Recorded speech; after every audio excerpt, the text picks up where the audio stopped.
Good evening, folks. It's Monday, so it must be Airfix and chill. Yeah, do you know what? This StreamYard software plays silly beggars sometimes. Trying to set up a video and it wouldn't play, and then all of a sudden it played. It's like you can't win sometimes. You can't win. Anyways, I'm a bit lackluster today. I was going to suggest a topic: scale model shops or online shopping, but we've already done that a few months back when I went back through what we've talked. It's something I know we're going to go over topics. You know, there's only so many things you can talk about with scale modeling. I get that. But just to get us out of a shtick and not knowing really what to talk about, I thought we'll do another Ask Us Anything, okay? I'm not talking about ask us what our trouser size is and what our leg measurements are and, you know, whether we use, double 34 skin. regular. What's that, Sonny? It's 34 regular. Is that, you know, you're not, you're lying. Like No. I am. All right, it's 40. It's actually 44, but you know. Well, once upon a time, maybe. Yeah. Yeah, about 20 years ago. Yeah. I'm I've gone past wearing Calvin Klein's. Right, so it's basically Ask Us Anything. We've got Brett from High Altitude Scale Modeling. Nice to see you, my friend. John Parker. We've got James with Tabody Go Model Works. We've got Alex from Mind's Model Moment. John, Alex, Scale Modeling, and Sonny Scale Modeling. So if you've got any questions, remember, super chat questions get priority over everybody else. Understand that, and so do channel members of each of our channel members. If you have any questions you want to shoot at us. If you want to write us a question, put in the word question or QQQ. And if you want a particular person to answer it, put their name in the question as well. Okay, so that's basically the rules of this. We've had our first question already, which I thought was quite interesting, and it brings a very good point. Black Skunk Works asked, question, is PE really worth investing in? The tools, time, etc. It's not really something you can practice before committing to. And I think he raises a fair comment there on investment. The issue we have, unfortunately, is that a lot of manufacturers, not a lot of, but a fair few manufacturers use PE or photo etch, is what PE is, photo etch, as a way of completing a model, even though we've all said it. Alex has said it in one of his videos. I'm sure that, you know, others in the chat will agree. The photo etch should be a choice, not a compromise, because, as you've rightly said then, that photo etch is an investment with tools, time, specialist glues if you want. You've got to learn how to use it as well. So if you're buying a model and it's got a photo etch in and there's no other way around it, you're stuck. You feel the same way, don't you, Alex? Yeah, I mean, I don't know whether you, like in the question, they said it's not really something you can practice before committing. Yeah. Not too sure on that, because you can, you know, I started off with photo etch with seat belts, right? Back in the, I can't remember. I don't think they do them anywhere. I think it was Airwaves did sets of like 1/72nd scale Luftwaffe, RAF, US Navy, etc. seat belts.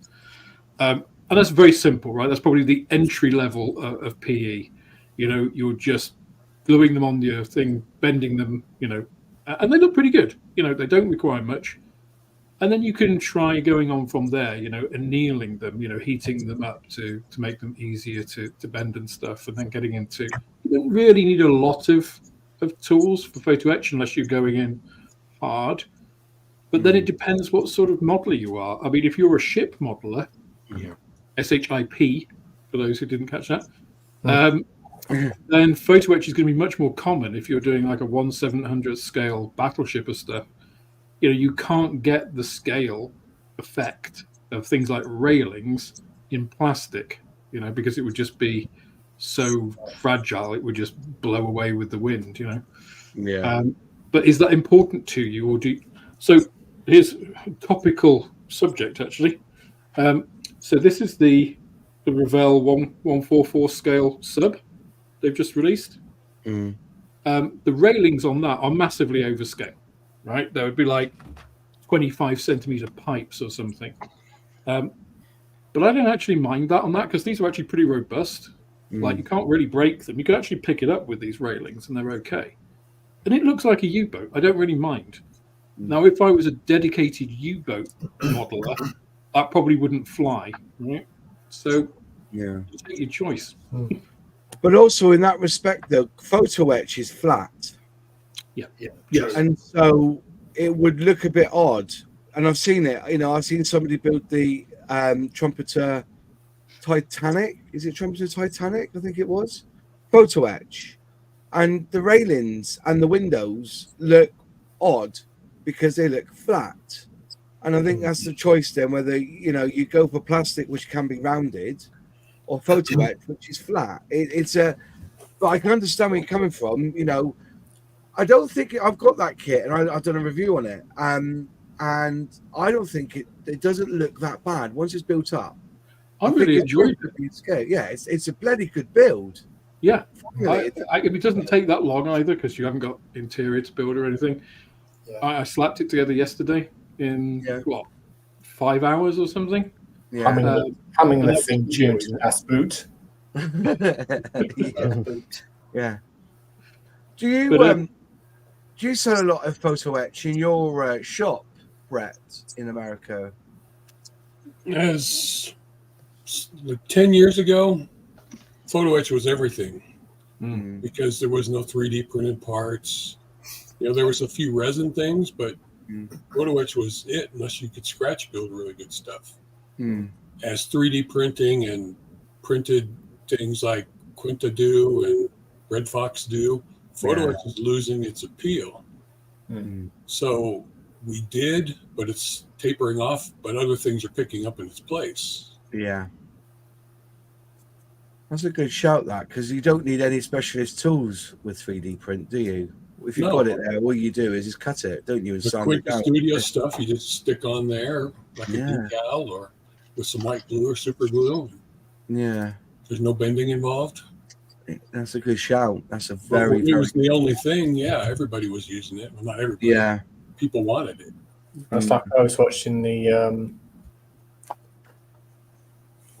inbox review of the Yamato last night, the 1/35th scale by border model.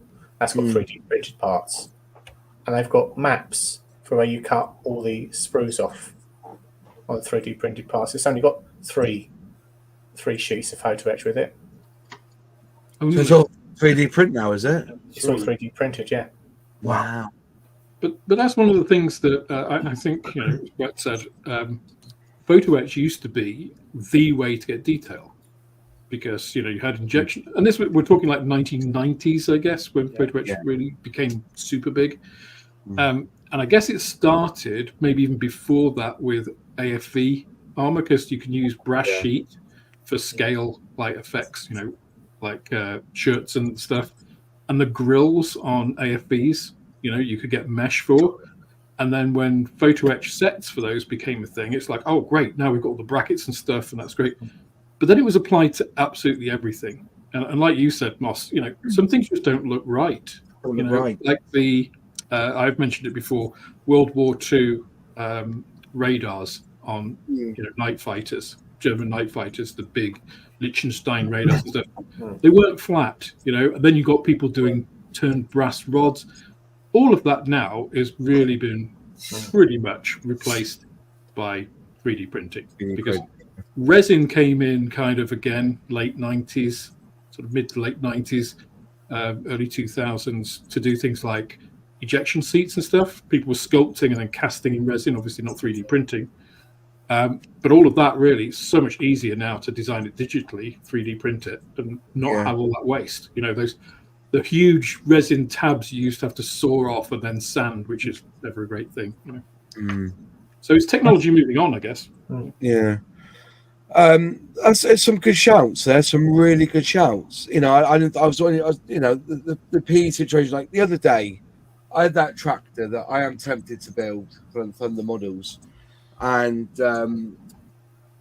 I actually saw that tool that you showed on this channel a few months back, and it had like the rod, and you can do bends. £47 that was. £47. And I was really tempted to. I thought, bugger it, let's buy it. And I thought, well, why should I bother? Because I'm not going to, you know, in my mind, I was in two places. I was like, if I bought that tool, I could do that kit. But then I was thinking, well, where else am I going to use that tool again in the next 2 years? The only reason I was going to buy it was because on that tractor, they've got the wing, and the wing's got an S-bend. And I can't, and they show you a picture of how it should be on the tractor. And the photo etch has got lines where you bend it to. But to get that bend, you know, there's only one way you're going to do it is with that tool. But I can't think of another kit in my stash that has an S-bend to make. Can't see it. So, you know, it was, but I saw the tool and I thought, you know, Alex has got that tool. So I just thought myself, bugger it, I'll just borrow his. yeah. Are you going to Yeovil? I'll bring it with me. Yeah, you're a star, mate. Or use drills, Moss. Use drills is another one, yeah. Yeah, there's usually something else you can use to. I've done the same. I've used a lot of other bits of like paintbrushes and stuff to bend stuff. Yeah. Flat nose pliers, decent large flat nose pair of pliers. They usually do. I've got a bending tool, but I don't use it very often. I end up using pliers. Like you said earlier, if you're doing ship stuff, then yeah, it probably is more going to be investment for ship build, especially with the big PPE blocks and stuff. But I think if you know, I mean, I use PE quite a lot, but I generally use my own things that I can make work rather than buying specific tools for it, because I'm kind of the same. It's more the fact I'm just too tight to spend the money on the expensive tools, so I'll just find something else that you know is local to hands that I can use to bend it, especially if it's just pure brass, not photo etched, but with the print on, just to anneal it, and then it just makes it a lot easier to bend it into shapes and stuff. So that's what I do. You know, you don't necessarily need proper tools. There's usually something lying around. It's the same with anything I do. I'll try and find what I've got lying around the house first before I go out and buy it. If I really have to buy it, then I'll buy it. But generally, I mean, like I says, big, decent flat nose pair of pliers, and then you got brushes for bending everything else in circles. That's a fair shout. Myself. It's the same as a lot of things, isn't it? It's just like you can. I think I used this analogy with somebody recently, maybe at the shop. It's like golf. You know, if you start playing golf, you know, you put around a bit and you do a bit. I think I enjoy this. A lot of people then go out and buy the most expensive set of clubs they possibly can and expect themselves suddenly to be, you know, doing on par shots. And it doesn't work like that. You've got to develop the skill before the tools. The tools don't come with the skill applied. You know, it's not like a video game. So I think buying the tools, I think Sully's absolutely right. You develop the skills, you use whatever's around. When you're in a position to, like financially and, you know, in your modeling journey, whatever, you can buy that as a gift to yourself. It's just like, oh yeah, it'll probably be like, you know, that really nice cookbook that you bought yourself as well. You'll look at it, you'll open it, and then you'll put it back on the shelf and probably go back to using the stuff that you used to anyway. Yeah, that's fair play. That's fair play. Right. So, what about PE included in the kit where there was a cheap alternative, such as painted strips of tape for seat belts instead of photo etched belts? Would they really look that much better? The thing about photo etch is that, in all fairness, you can get a really clean print on photo etch. Me personally, when I've had to use seat belts and they've come as a decal or a decal, I think it was Nigel who showed me, or somebody in this group showed me about using foil, and you lay the decal on thick foil, cut around it, then use that. Yeah. That was a preferred option for me than using because you still have to bend the focus. Photo etch is still quite thick, considering. But I don't know. It's such a difficult one, isn't it? Well, to be fair, the question is, what scale you're doing it in first. If you're doing it 72nd, to be fair, actually, anything up to 48th, up to 48th, I've done it. Masking tape will do. Yeah. It's fine because it comes, nice and thick, or you can double it up or whatever, like you says, tin foil, that sort of stuff. if it's anything larger than that, I mean, you can't do it. You can still do it, but it takes a bit more involvement because then you're gonna have to try and make up all the buckles and stuff. Which again is doable, but that takes a bit of time to get right because of size and stuff like that. But up to 48th, and I've done it. I've just used masking tape for it. Yeah, especially if you're closing the canopy up because you see it even less really if you close the canopy up. yeah. You know, but depends on the subject as well, Sally. I mean, it's like it's a 48 scale Hellcat with the cockpit open. It's a great big hole, and you're going to need some nice seatbelts in there. If it's a 72nd scale Nimrod, you know, you can draw some line. Don't bother. Well, it's like that P1127 I just did, the old vintage classic. Yeah. It's just like, you know, I knew I wasn't going to bother. I did it as the kit, you know, including the bare bones ejector seat. I wasn't going to bother trying to do anything with it because I was going to just spray everything black and put the canopy on. You're not really going to see it. It's not the point of the vintage Doesn't classic. give you the option of open canopy either, does it? Yeah. Doesn't give the option of open canopy on that kit anyway. It's closed canopy, job done, isn't it? Once you sprayed it up. Well, I mean, if you did open it, the plastic is about almost 3 millimeters thick anyway. It would be like... I did 30 millimeter round. I did enjoy that video. I watched it because I've got one here, and I was, and I thought it's just, as you're right, it's just it could be, but the Airfix won't do it now. Though, if they were going to release that as some sort of set, that would be their gift set range, because starter set range is brand new tooling. They don't fuck about now, and that's that. And I think they made a good choice in that they said we were going to create tooling that's specifically designed for the starter. If you want a gift set, things like that, the Titanic, that's what they should be doing. Even I was saying the other day, the Sabre, the 172nd Sabre, they released the 148, put the 172nd one out as a gift set, because you only need 3 colors for it. If you do that scheme with the silver, it's simples. Keep the cost down as well. Instead of giving them 4 paints, it's only 3. Which made me laugh. So, it's a good idea. But somebody said, Alt 92 said, PE is a personal thing. Either you're bothered by it or you can't be bothered with it. The point at the moment is that that is exactly very true. But when you have to use photo etch, then you have to be bothered with it. And that's where I'm saying that, like somebody mentioned about Edard, they do the Profi pack and the weekend pack. There's the choice. The compromise is what we're having, where there isn't a plastic piece to put in there, and that's where I think that's the downfall. I know that the Ferret Scout, the back end from Airfix, is wrong, and in theory that could be, if they really wanted to, they could have given you the option of doing that back end with those slits, or they could have had a cutout and you would put a photo etch part in there, because photo etch would be better because it would be stronger. But they didn't. They went for that, and that one they gave you. So there's no choice. It was just that.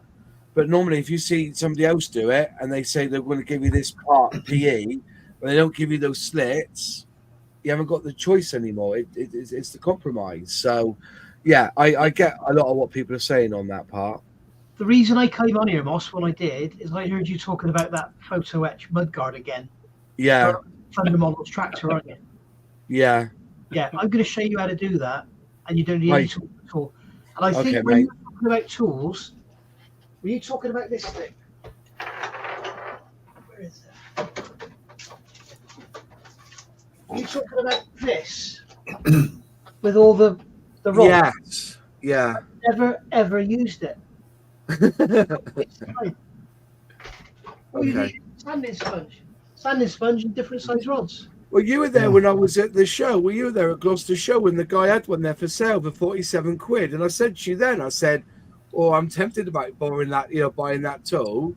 And then I thought about it, and I just thought, I need to borrow one. I bought one of Alex, and he's got one already. So borrow mine. It'll be the first time mine's been used as well. Yeah, you don't need it. I can't see how you can possibly use it. Okay, fair all enough. You need is metal rods and some sanding sticks. Yeah. And have you seen? I've got videos on how to do it, Moss, but I'm going to show you how to do that mudguard because I've got the kit here. Yeah, we'll do it together. We'll hold hands. Brilliant. I'm a bit too much. Right. Before we go Have off, you seen that? Go on, Sonny. This subject, can I please? I was going to make a video about it, but I'll just have a rant now. I got to be honest, 3D printing is starting to piss me off. And listen now, if you go and look at Kenneth over at Norwegian Scale Modeler, he's just done a review of an aftermarket set for the 200 scale Wilbur DDG 54, whatever it is. The American, there's hundreds of them in those American destroyers, whatever they are. And the whole aftermarket set, the whole thing is 3D printed. There's a couple of sheets of photo etch, but it's got all the guns, all the stanchions, all the antenna, all the mass. It's all 3D printed. And you've got like 1 millimeter diameter shafts, which are like 60 millimeters long, 3D printed. Pontos would turn brass. Yeah. You know, as would KA models. You know, it just seems 3D printed. It's amazing, but you know, they're starting to do machine gun barrels. I've got a machine gun here from an air scale set, which is 24 scale, and the barrel's starting to bow because it's plastic. 3D, yeah. I mean, 3D printed is not very good. Alex has got a 3D printer. If you've got a really thin section that's long, it's very difficult to keep it straight, isn't it? Yeah. Yeah. And also, the other thing is, if you've got a 200 scale ship and you want to dust it off with a paintbrush, and your mast, you know, which is like this tall, is made of brass and it's all soldered together, can you imagine doing that on a 3D printed 200 scale mast, which is at the top about 1 millimeter thick? It's gonna be I can once. Right? I say I can imagine doing it once. Yeah. Yeah. It might be it. And the other thing, that set apparently is $475. Wow! And it's just like a shoebox full of 3D printed parts. Wasn't it Gus Patch who's released the Messerschmitt Comet and it's all 3D print? Yeah. You see, that's fine because it's all 3D printed. It's a small aircraft and all the fine parts are inside. But when you start to come to ships and you've got gun barrels and antenna and masts and it's all 3D printed, it just, you know. It goes back to that point before about PE, about, you know, in the 90s they used it for everything because it was the new technology and it was great, regardless of whether it was suitable for it or not. The 3D printing is kind of in that stage at the moment. They're using it for everything, regardless of, like, they're not engaging their brain, you know, because really what you want, as you said, Nigel, you want, you know, for the long, thin bits, well, turned brass, turned metal barrels, like the Rubio barrels used to get, they're perfect. They're the best that you can get. Why would you have a 3D printed part which is inferior, you know? So it's just, it needs to settle down. I think the technology needs to mature, the industry needs to mature around it. So that I also think you're taking the skill out of things. It's like to produce a set with 3D printed parts, cast resin, photo etch, and turn brass. There's a lot of skill and thought going into that. 3D printing, you can sit there and you can design on a computer a 70-second scale Eiffel Tower, and build it in sections. But if you're not a modeler, and this is something else we're starting to see, these sets are obviously coming out and people aren't designing them for the modeler, they're designing them because they've got a computer and they can. Yeah. And well, to put it in a nutshell, you've got to have some sort of knowledge of development work. That's right. Doing like Pontos do ready use lockers, and there's 6 parts, when it can be done in 1 part. Yeah. So. Yeah. An example, you see 3D printing a locker would be great instead of you having 6 photo etch parts. But 3D printing a gun barrel, no. Yeah. But is it keeping the cost down though, having it 3D printed instead of it being turned in brass? Not if you're then going to buy the brass part to replace the 3D printed one. Yeah, I get that. Yeah. I mean, the thing is, I mean, if you look at the Pontos set for the USS Enterprise, it's $500. You've got a massive model. You've got a great big wooden deck, I think there's 16 sheets of photo etch. You've got a load of 3D printed parts. You've got cast resin parts, and you've got hundreds, like 500 odd turn brass parts. Yeah. There's a lot of work, a lot of skill gone into that set. And it's $500. This thing that Kenneth showed yesterday, it is literally a box of 3D printed parts. Its actual physical value of what you're getting is probably, I don't know how much 3D printed resin is, but I wouldn't be surprised if it's more than $20. You know, and there's no, yes, there's skill in designing it, and there's skill in making the 3D printer work and everything. Yeah. Once you've done that, it's just like bang, bang, bang, bang, bang, knocking them out, isn't it? Yeah. I think you're actually, The turn brass parts, they're done on the CNC lathe. Yeah. Yeah, they're done on a sliding head lathe. They have to. You can't turn brass at like 0.8 millimeter diameter in a lathe. You have to have a sliding head lathe, and that's where the lathe, the chuck is behind the head, and it's held. The metal is gripped in the head. You have a bearing at the front, and you have opposed tooling. So you have tooling on both sides, and you pass the metal bar through the tooling, and that's called a sliding head lathe. So that like, if you turn in this in a normal lathe, you hold it here and you turn along there. With a sliding head lathe, the tool is right there, and you push it through from behind. Yeah. Oh, fair play. Parts supported. Yes. Somebody just mentioned about age range as well. Yeah, it's true that if a kit has got a photo etch in it, it's got to be 14 plus. Yeah. And so if you don't need, if it isn't photo etch, 3D resin would lower the age range of kits as well. I get that, you know. And I don't. It's like I used to think, you know, sometimes, you know, maybe Airfix will go down the route of putting in a 3D printed part, but they haven't, because I don't think they need to, because most of it they'll just develop it on the tooling anyway. Yeah. You know, I think where it really comes into its own is like with jet engine intakes, because you can't. It won't come out of the mold with your plastic injection mold. It can only be one directional. The blades have to be really thick with a square edge. Whereas if you could actually produce the veins. I see that. Yeah, they are just. I mean, I got those ones in those big planes kits. Engines, they're gorgeous. Yeah. But like I said, I think it has its place. That's my rant over. Well, that's it. Yeah, that's fine. Well, that's a good start. Let's get the PE bit out of the way. Leslie Schramm, QQQ. What's a good way to get a decent polished aluminium surface? On what? Because again, you know, you're talking aircraft, you're talking car. Is he talking about paint, or is he talking about polishing metal? Good question. I was assuming paint. Yeah, I'm assuming, you know, honestly, where do we start on this? You know, do a black gloss coat underneath, then spray the silver on top. And if you've got the Vallejo, and I recommend the Vallejo metal spray, bloody good. Oh, Nigel was talking about this last week, wasn't he? And then you go over the top of it, don't you? Then you polish it over, don't you, with a buff. But you've got to leave it to dry. Don't think to do it in half an hour. You've got to seriously let it dry. It's got to cure. Vallejo very good. You know, yeah. AK Extreme are very good.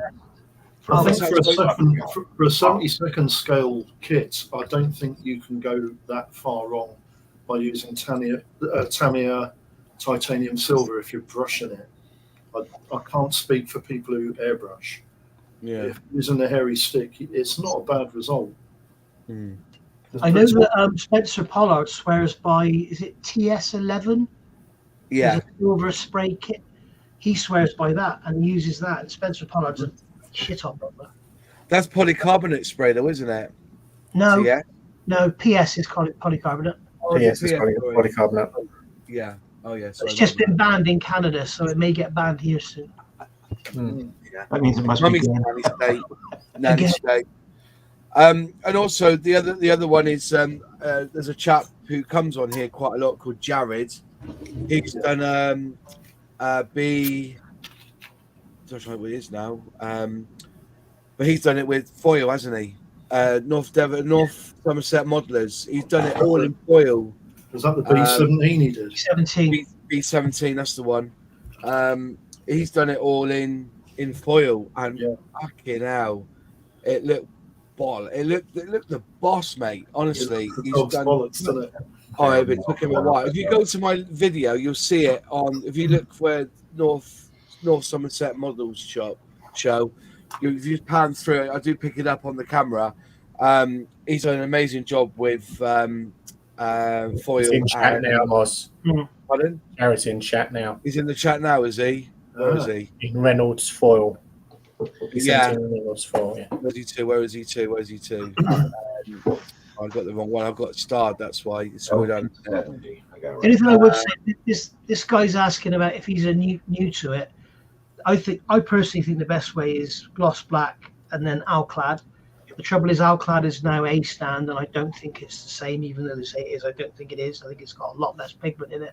The trouble is with all those paints, they're very, very soft. You can rub them off. They're not very hard wearing. So you put a clear coat on them, and if you use the wrong clear coat, they just become a silver paint. Yeah. The problem I've had with Viejo moss It's not tried. And apparently, if it gets cold in transport, it kills it. Apparently Does it? Yes. Well, I know. What really annoyed me when I contacted Viejo and I even sent them my video to show that it doesn't dry, they just said, "Oh, we don't know what's going on there." Thanks, then. You can fuck off in future. Yeah. So To be fair with you, I've only ever used it on the back of jets. You know, I've got the range here.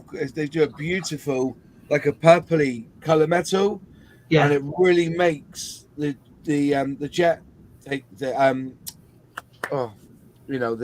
jet's exhaust really pop. But I've never known them not to dry on me. I must check mine actually up in the attic then, because that's cold up there. I'm gonna go and check the attic there and see that. Apparently it's getting cold that kills it. But like Alt 92 said, and John's just agree with, if you want something that's easy, you can just throw on, and it's really hard wearing. It's Tamiya LP, all their silvers, and you can just throw them straight on plastic, no primer, nothing, and they're all. Well, I hope that answers your question, Leslie Schramm. This is a good question. I like this one. Your opinions on trends. Do they exist in plastic modeling? Like is the Vietnam War an upcoming trend? Or a trend something that is more common in Technic, like 3D right now? Oof. I think we were talking about a trend last week, weren't we, Moss? You know, F-35. I think that's the trendy aircraft. I think they definitely. I mean, trends definitely exist because we're humans, right? And humans have trends and stuff. So yes, is the simple answer. Yeah. I think those trends are different depending on geography, kind of subject. You know, lots of things like that. But they undoubtedly exist. I mean, we've just been talking about photo etch and 3D printing. You know, technology-wise. Yeah, photo etch used to be a massive, trend. Then kind of cast resin pieces kind of caught up, and the two of those are going 3D printing now. You know, so aside from the technical part, though, I think subject-wise, there's always going to be trends. It always seems to be, doesn't it, that model companies all release the same sort of subject all at the same time.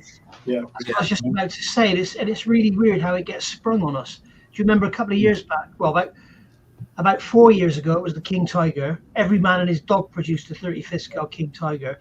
And then since then, we've had every man and his dog was producing a Panther. Yeah. Well, Leopard 2s. I mean, how many Leopard 2s have been around? Yeah, in Ukraine service. Yeah, I mean, everybody that did a Leopard has reissued it in Ukraine service, with extra parts and God knows what, and some have been produced. Except Airfix. We don't really have the same thing with Challenger 2, though. You see, that's where a trend comes in, because you don't see lots of Challenger 2 kits. That's because they're waiting for the Challenger 3 to really hit the sticks, aren't they? That's what they want. I'm surprised nobody's produced a drone yet. Yeah, They seem to be drones. They seem to be prolific being used in Ukraine. I'm talking about like small hand-launched drones. People have ICM. ICM produced some now. You're on about hand launched anyway, aren't they? You're on about hand launched, John. Yeah, small. You know, like the small drones that the Ukraine are using in 70-second scale. Yeah, I know that. Well, no, you could produce them in 48th or 35th. We're about that size in 35th scale because the one Moss is talking about. 35th scale US drone. I've got a 48 scale Global Hawk. I've got a 40 scale Reaper. I've got a 72nd scale Reaper, a 72nd scale Bayraktar, whatever it is that Ukrainians use. There's loads of drone kits out there. That Russian one that the Ukrainians just shot down.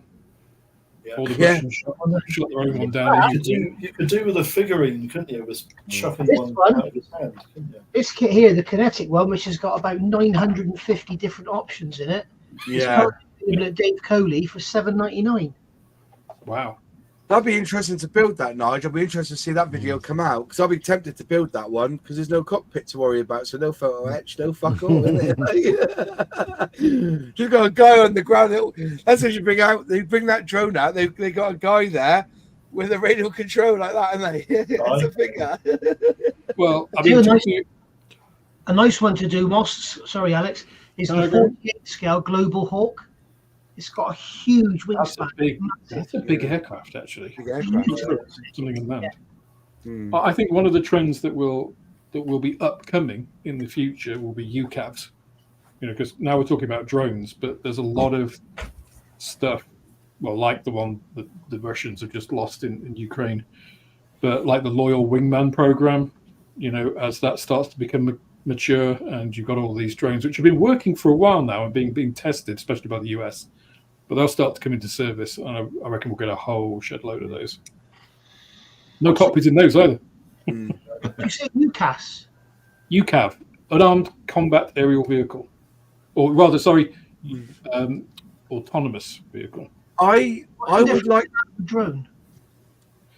No, because so a drone is piloted by a human. UCAVs are AI controlled. Okay. Oh, so like Terminator's hunter killers, basically. Yeah, so they're autonomous. Yeah. Wow, really? I just so you know, I've got about 11 questions, so we will get to your question. Okay, everybody's put questions in the chat. I'm starring them, and they go in a special box, so I will get to them. I say fix and chill for the next 6 weeks, then, Moss. Yeah, next week. Yeah, enough there. Going back to trends, we always have the anniversaries. That's always the trend. You know, I don't know how Revell got on with their James Bond stuff, but people think, well, James Bond, you're using tooling that's been around for 20, 30 years. I built that 20, 30 years ago. With the, you know, like when Top Gun came out, most of the kits that were reboxed with the mention of Top Gun Maverick were old tooling. Even with some even raised panel lines like the Meg and all this, the F-18, you know, it's difficult, but there's always going to be that trend. I find in my own modeling stance there's trends at the moment. For the past 18 months it's all been about planes. I've done a few cars, but I've got enough kits now to do more wheels and tracks, if you know what I mean, more armor. I've got some lovely I've got a Super Cat Coyote that I want to build from Airfix that's really on my. But yeah, the only trends I'm seeing at the moment is the lack of weathering on model kits at scale model shows. If I'm being blunt, you know, we went around Gloucester and somebody else picked up on it on that video I did. He reckoned 80% of kits now are just out of the box builds, no weathering in tight at all. Maybe just a little bit of smoke or something, but nothing horrendous. And dioramas seems to be dying off a little bit, where dioramas were the in thing. Yeah. I always say that if you start building dioramas with kits, you add an extra third to the build in time. Because you build the model and everything, then you're spending another, say you spend 2 weeks building the model up, getting it all ready, and then you're spending another third of that time doing the diorama. Then once it's on the diorama, you're then working on the model again to make it tie in nicely to the diorama. I don't see many dioramas at scale model shows. Same as I don't see many in flight. They're all on stands. They're all wheels down, flaps down, canopy open, bum showing, that's what I see mostly at model shows. So there's trends that, there's all sorts of trends, but good question.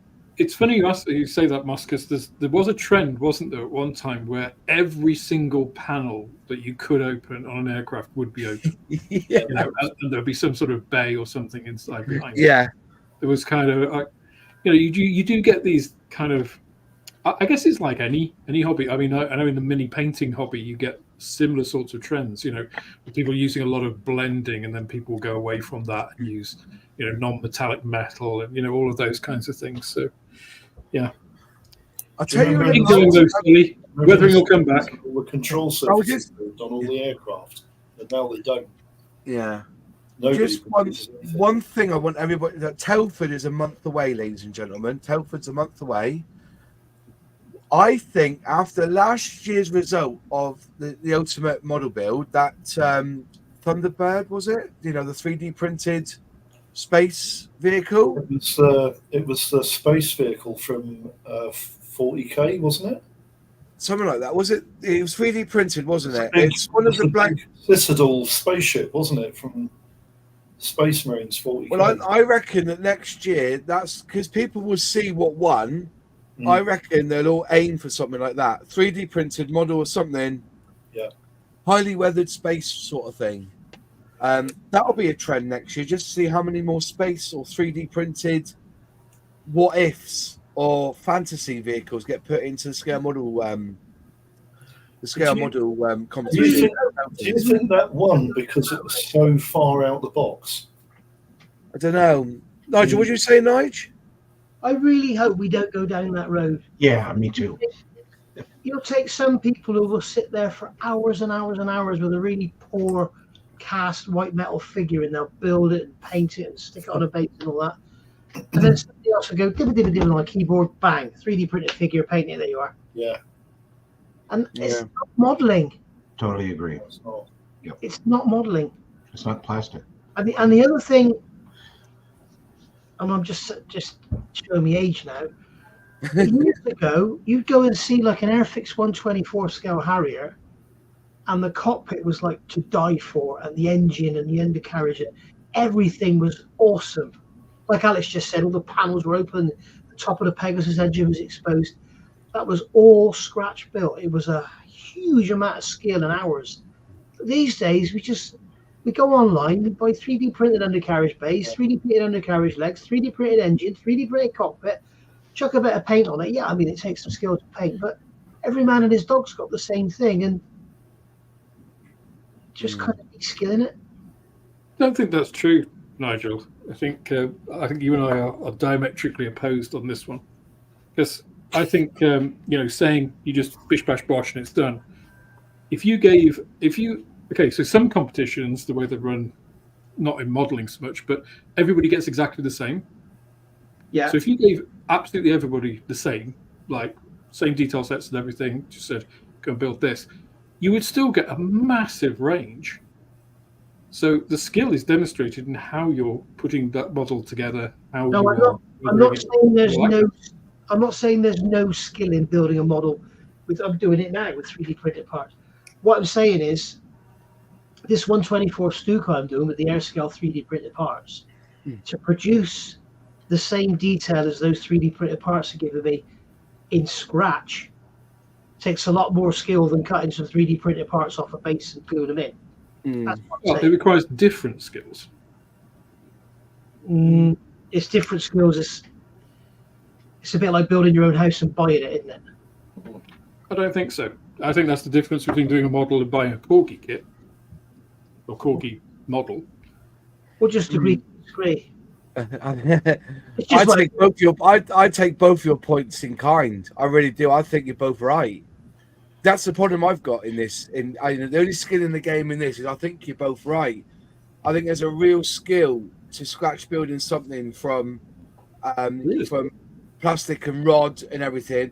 But I also see there's a real skill in somebody actually envisioning themselves doing on computer, whether using code and AutoCAD and all this, I think there's merits in both arguments. I really do. I'm not talking about designing the printed parts, right, Ross. I'm talking about buying them. Oh, you mean buying them and just sticking them in? I've got the Airscale Stuka set for my 124 Stuka. I just cut them off the bases, cut into the plastic parts out, gluing them in. That's not as difficult as scratch building it. Plus, I have really research. Okay, so the counterpoint to that is that you're relying on somebody else getting it right. So you could do that, and then actually, a judge could come along and say, well, actually, they've just used this set. You can tell because this is wrong. Yeah. It was the scratch built one won't be. I think you cater with that in categories, don't you? Because the result should be the end result, not the amount of effort that's gone in. I think you're coming from the angle of a show, a competition. I'm not. Yes. I'm from the angle of the level of input in building the model. That's a fair shout. Well, in that case, completely agree, Nigel. All right. Yeah, no, I'm sorry. I thought we were still talking about the competition side of things. Because we all remember years ago. I mean, fitting a bloody Aries cockpit into a plastic kit, that took some skill. I've still got a whole bunch of Aries sets, and you're right. There was a certain activation energy to actually attempt them. Right, next question. Frank Holder. I love that name, Frank Holder. Have you ever had a kit damaged by the delivery company? Asking because it happened last week. My Tamiya 135th half track was all buckled and torn, opened it and 6 parts were broken inside.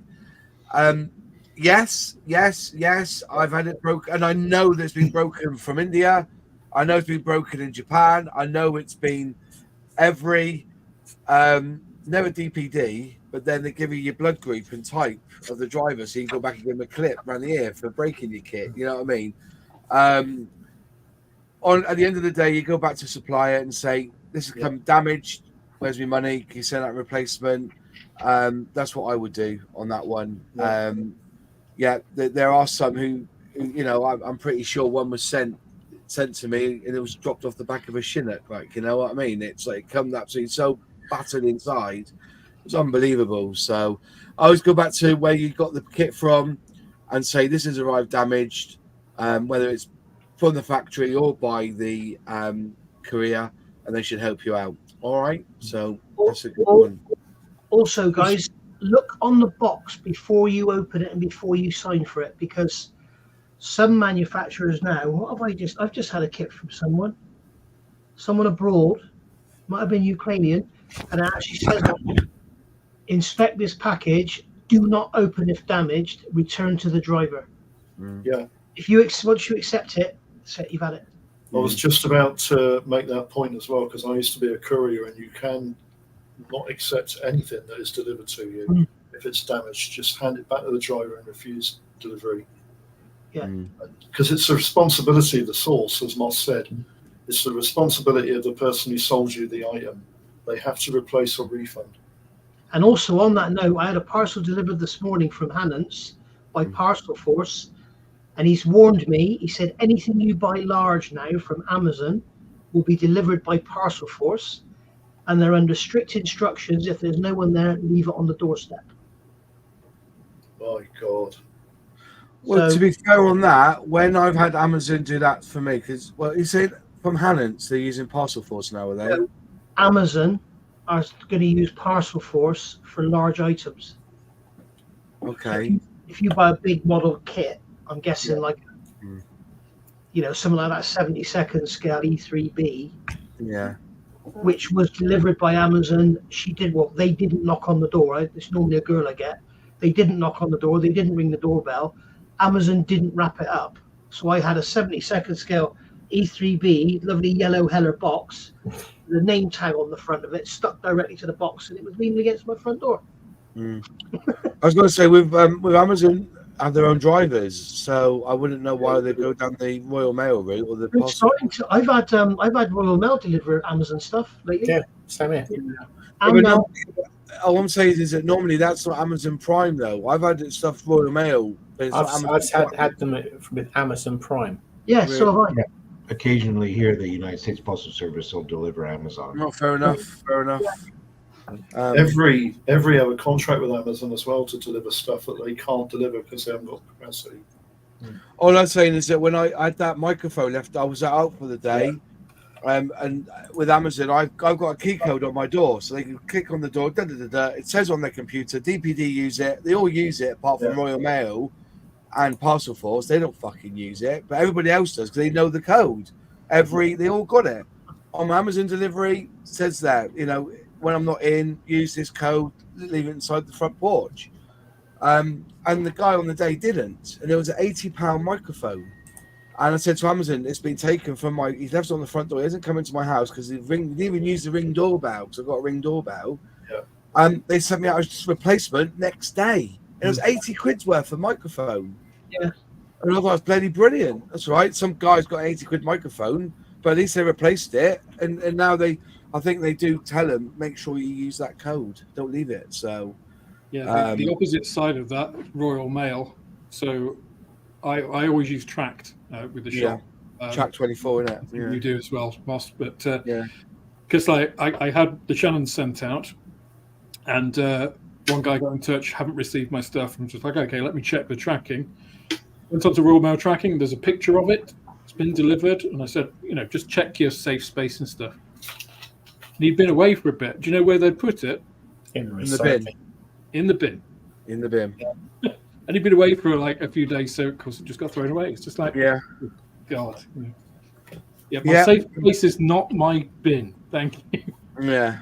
The thing is, though, if you look on these companies and they say, what is your safe space? There's no fucking mention of a wheelie bin. It's like in the shed, next door neighbor. Doesn't mention fucking bin, does it? Twats, honestly. Yeah, we weren't allowed to put them in bins. No. When I worked at Hermes. The really annoying thing is, like Nigel said, they don't ring. Because I work now, almost. Yeah. Whenever I'm in, I'll hear them. I've got a Ring doorbell like you, Moss. So it tells you when there's movement at the front door. Yeah. And it doesn't ring. They just leave. And it's just like, well, I'm home. Why didn't you ring the bell? Do you know what that is, though, right mate? There. It's because they're running behind schedule. They've got a certain amount of time to drop it off. So the fact they've got to wait for you to answer the door is just too long for them. I've done it. They rung the doorbell, left it outside my front door. This is before I got the key code in the Ring doorbell. And I've opened up the door and I see the van driving off. I look down, there's my parcel on the floor. Yeah. It's because they haven't got enough time to, they're pissing in water bottles on the side of a road. Yeah. You know what I mean? These poor drivers. But, bad. There you go. Right. Michael Foster. Hi, I am new to modelling. I am thinking on upgrading my airbrush. Well, congratulations being a new modeler and straight on it with an airbrush. I tell you, I was that scared of airbrushing. I was a hairy stick guy for many a year. I'm thinking of upgrading my airbrush, and I like the look of the new Harder & Steenbeck Evolution CR Plus 2024 2-in-1. What are your thoughts on this particular airbrush?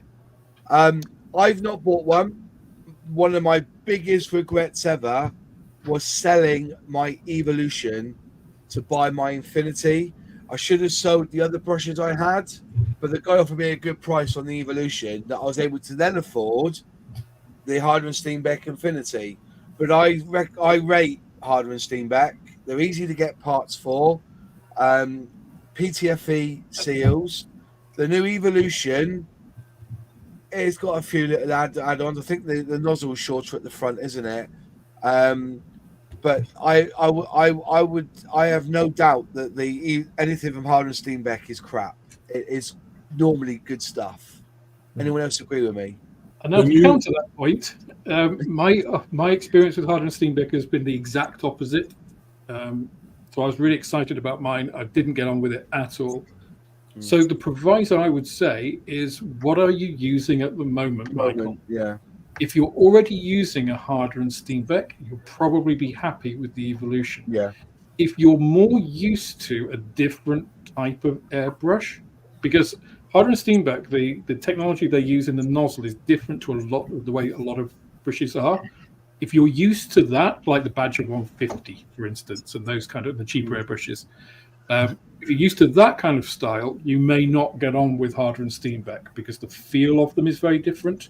They're not familiar in the way they break down. So I would say it really depends on what you're used to, because airbrushes, I'm sure my Harder and Steenbeck, it may just be that I had a bad one, right? A bad batch. It may just be that my prior experience means that they're just not what I'm used to. Yeah. So if you can try one, if you don't use a Harder and Steenbeck at the moment, I would say try somebody, like go to somebody who's got one, borrow one, whatever, and just see how you try before you buy, because it's such a personal thing.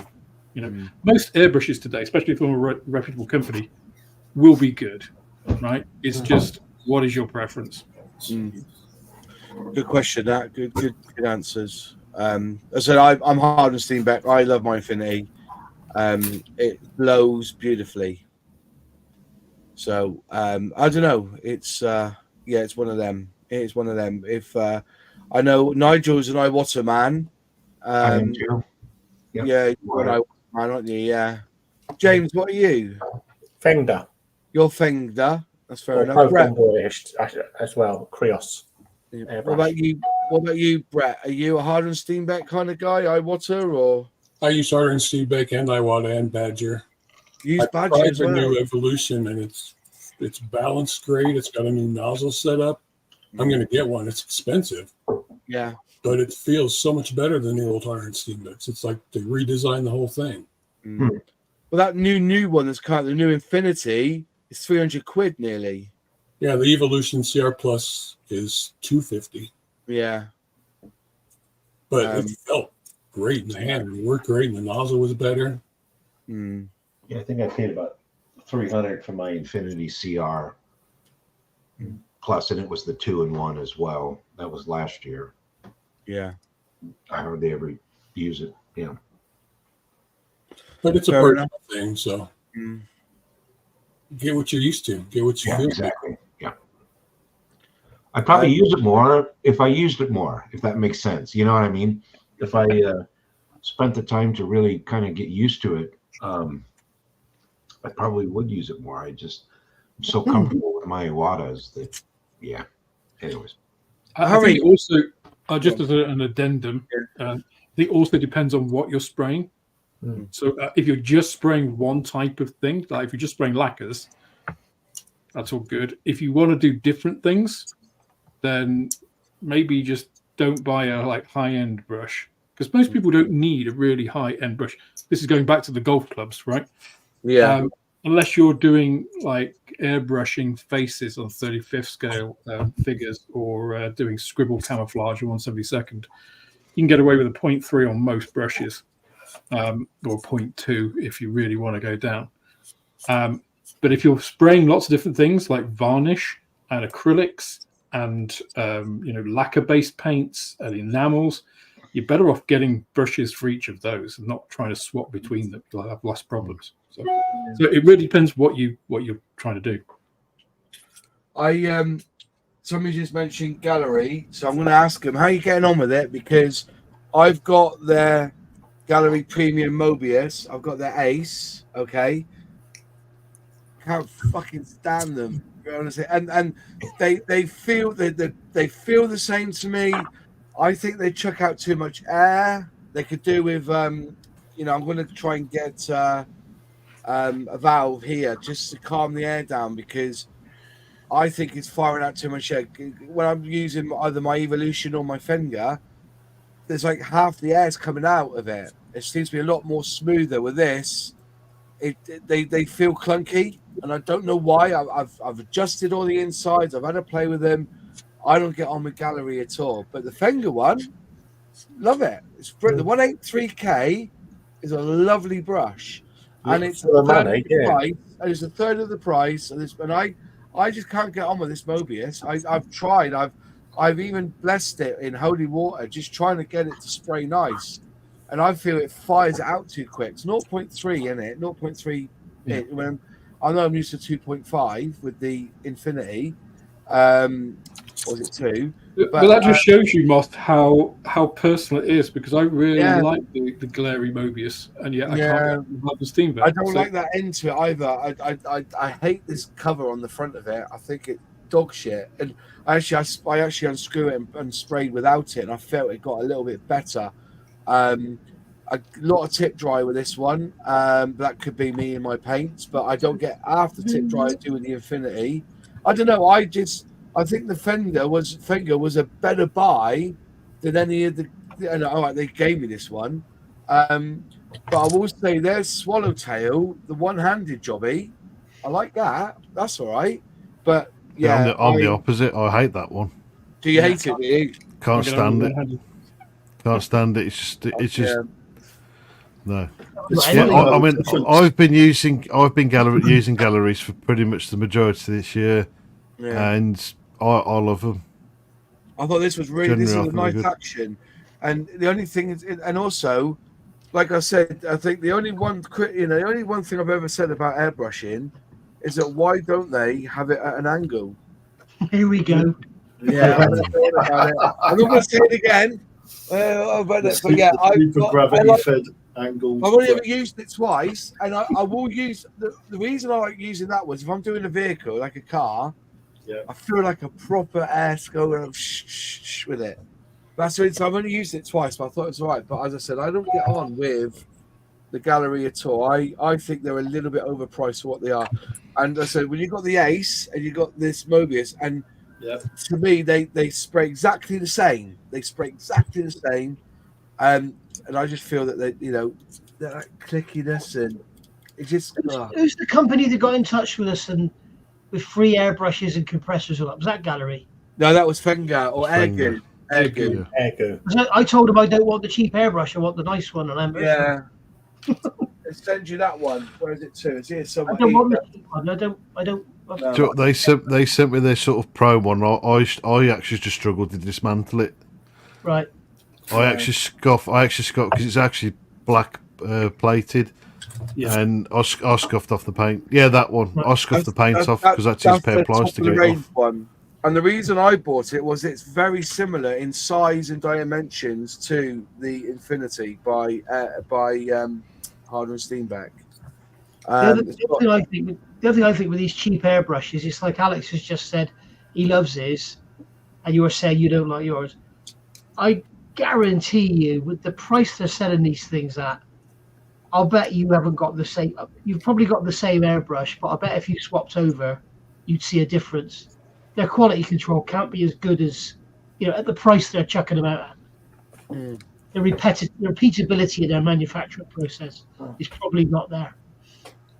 But that was what the argument was with Iwata and the Neo, because it was Neo Iwata. They weren't made by Iwata. It was their very beginner brand, and that's the first airbrush I had was a Neo. Oh, wait, one of the newer ones. I've got all sorts here, but yeah, like I said, the air, the quality is what it's all about, and it's and just because the paint.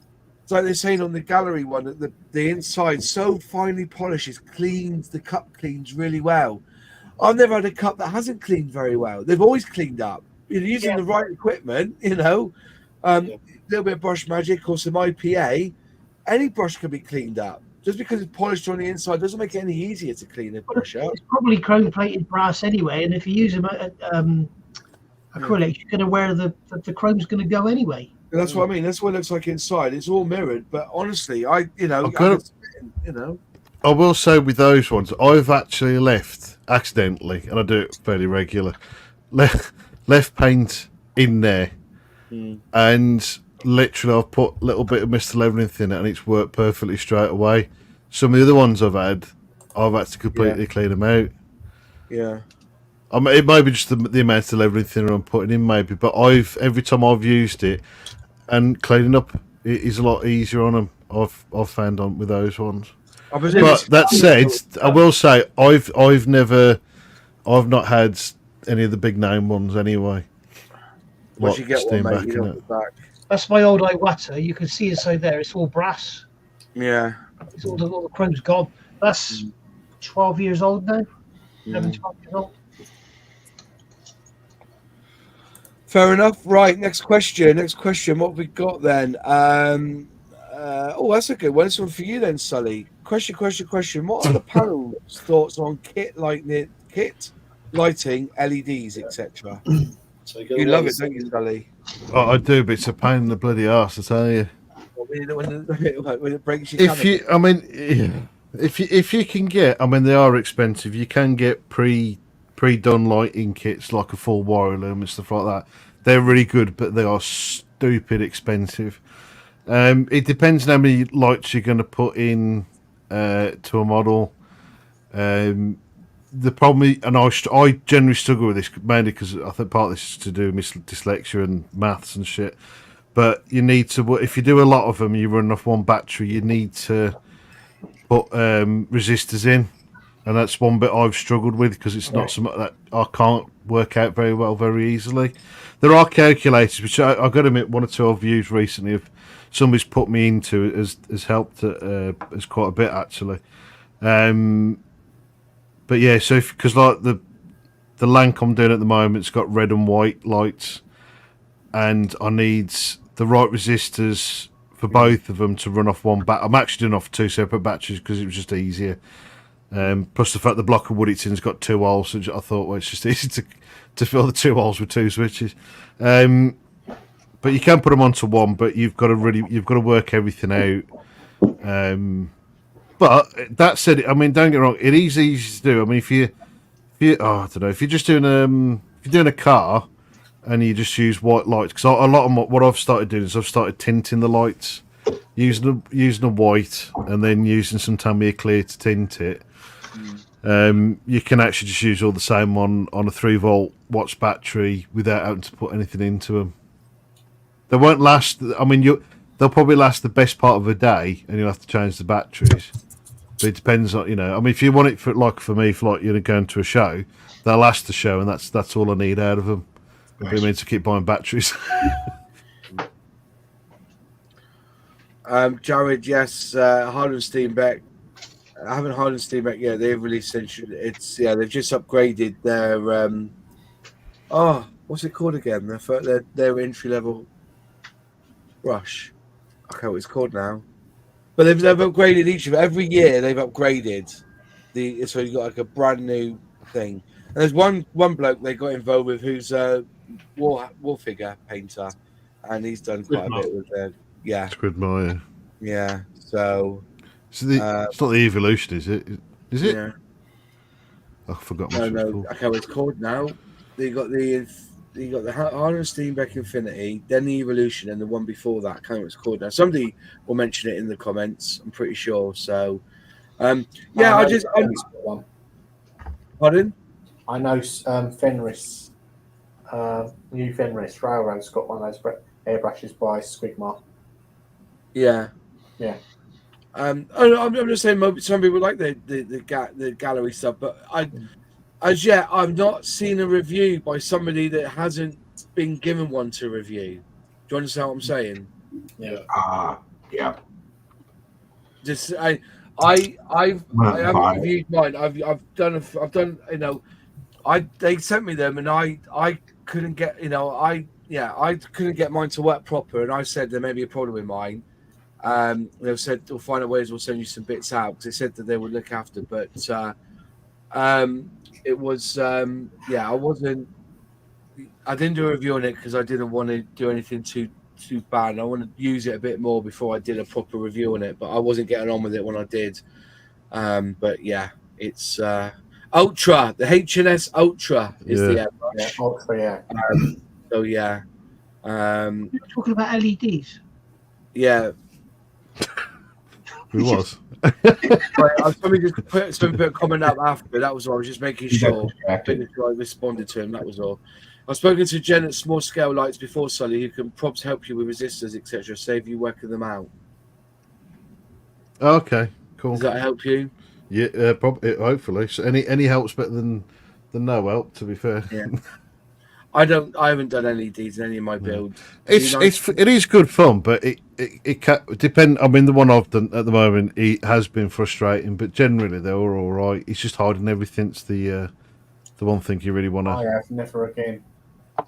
Was it Plasma who did like a Star Wars destroyer and end up using like fiber optics and then coding on a coat? Oh man, alive! Yeah.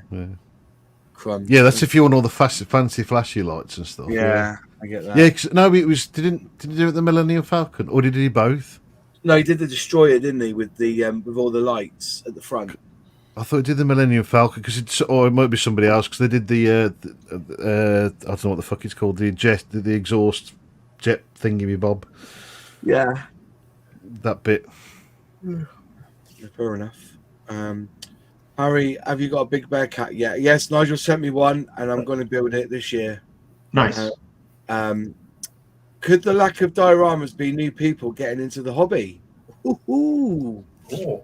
Good question. Well, no, because apparently to a lot of people it's dying. Yeah. I've never done a dio. You've never done a diorama? I'm 56. I mean, I love doing my dioramas. 73, and no, I've never done a dio. What about you, Nigel? Have you done a diorama before? No, wouldn't know where to start. No. I've done with the base. You got to remember, to do a diorama, first of all, you've got to finish the kit. So I think dioramas are more for armor, to be fair. There's not many dioramas for paint, is there? I made an aircraft hangar out of a cardboard box with 2 chipmunks and the Jet Promised. That's probably inside the hangar, and we went to an ATC competition and won second prize. Ah. And it took me and 3 cadets about 4 weeks to build the diorama, and about another 4 weeks to build the 3 kits. Fair play. Are you a diorama man, Brett, or are you just a modeler? I did a 30-second Stuka with the engine out and the guy working on it. Yeah. I'm doing a trumpeter locomotive in the snow scene. I've been working on that for a couple of years. And I've done an old car in a field abandoned, like a barn find car. So I've done 3. Was that difficult to do? Getting the rust all right and everything, and all the cobwebs and everything inside? All the dust? No, actually it wasn't that bad. I used some rust paint from Omega, I think. You have a rust kit. How do you do the rust on the car? Do you use the salt method, or do you just paint it over the top? I just paint over the top, so I sand the panels thin and then punch them through with an X-Acto knife so they look like they've rusted through, and then I'll just paint the rust on various colors. Because I painted a VW Beetle shell once, and I used just matte 29 brown to reenact the rust. You paint the whole body shell, and then you cover it in salt where you don't want the body colour to go. Yeah. And then you paint the body colour on, and then you just wash the salt away, and you've got a rusted barn find. It works really well. Sounds like a good method. There's a product that Luke introduced me to from Citadel.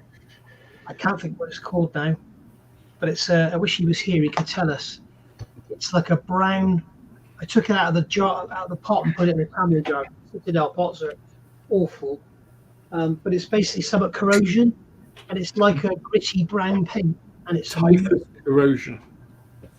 It's summer. It's Macron corrosion as well. It's got some futuristic name, but it's absolutely brilliant. You just paint it on with a brush, let it dry, and then you can rub it back with your finger and make it less and less gritty. It's fantastic. And then you use your reds and all that written. I know someone who puts oil into Hang on, John. Go on, Alex. I was just going to say the Citadel Effects paints are really good.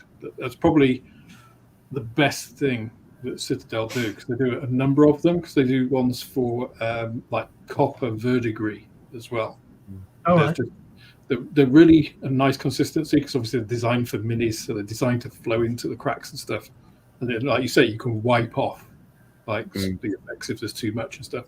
So they're probably the only Games Workshop paints worth investing in.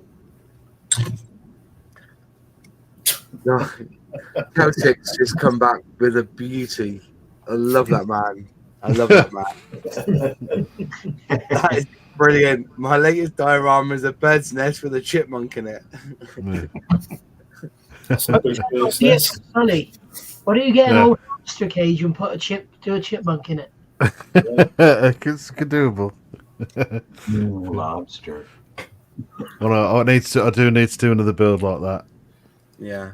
I still think he should do a biplane and a barn find. I think that's right up your street, Sally. Yeah, I'll put yeah. I'd like to do a World War One airplane in a barn. That's one diorama I would like to do. And you can buy the barn now, can't you? In order from what they call it, laser printed, don't they? Laser printed. Aviatic make it. Yeah. Would you use one of those kits that's just the actual tubular frame or the wooden frame and then coat it afterwards?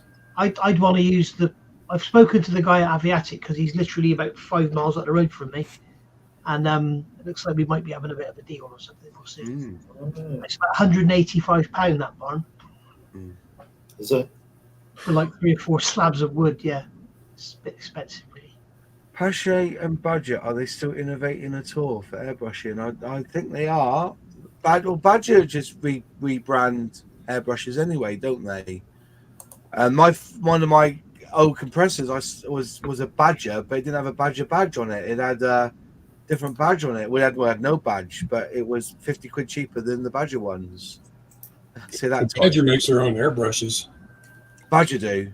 Yeah, they make them in Chicago. Well, fair play. I've never had a Badger airbrush, to be fair. Never have. They're around forever. Nice one, Matt. 3D print the barn now. SOTAR 2020 is beautiful. Yeah. I mean, they look all right, don't they? That's entry level stuff. This one here is for fine I details use them for years. when I break it. But yeah, So that's really fine details. And that's Badger, is it? Is that like brass front onto it and everything, is it? It does. Wow. And SOTAR 2020, and this one's just painted black, but it's all beautiful airbrush. What sort of prices are they? What's that sort of price? This one's $99. Yeah. The trouble is, part and clean. yeah. So with the exchange rate and everything over here, that'll be about £100. Yeah. We get rip off Britain. Rip off Britain. Definitely rip off Britain. At the moment, anyway. Let's have a look at some questions here. Oh, it's a good one. Let's have a look at that. Let's have a look at this one. Do you think manufacturers should have more consultations with modelers to see what subjects they really want? It's not a case of what we want. It's a case of what people buy. Yeah. And I think modelers should have more consultations with their research people. yeah. Like, look at that new border model Yamato. It looks like they just copied the Tamiya kit. It's got the same mistakes as the Tamiya kit's got. So, if you're going to take a step forward and bring out a new 350th Yamato, make it the best one, you know? Right. Yeah. I think a new release kit has got to have some edge over what's already existing on the market. And I don't think a lot of companies give a shit. No, I mean, a lot of them are making. I mean, one to think of is that Meng World War One Rolls Royce. It's an utter joke. It's nothing like a World War One Rolls Royce. I was talking about about what they release. So I on You channel, whatever it's called, they had the World of Hornby again, or Models World of Hornby. They're showing it again. You can go onto the You channel, which I think was called History or something, and you can go and watch it now. And they watch the episode with Pramjit and the Buccaneer. And the first thing that came out of Dale's mouth is when he spoke to Martin, his boss of Airfix, he said, "Well, every time I see really good sales from the Buccaneer in 1/72 scale, do you think it's time we brought out a 148?" And they go, "Yeah." And that's where, that's the meeting they had. I know it was acting or not, probably was a little bit of carte blanche, a little bit of acting involved. He probably already decided it, but you could just listen to why they brought out the Buccaneer in 148. Because they were getting really good sales of the Buccaneer in 1/72 scale. Yeah. So they look at their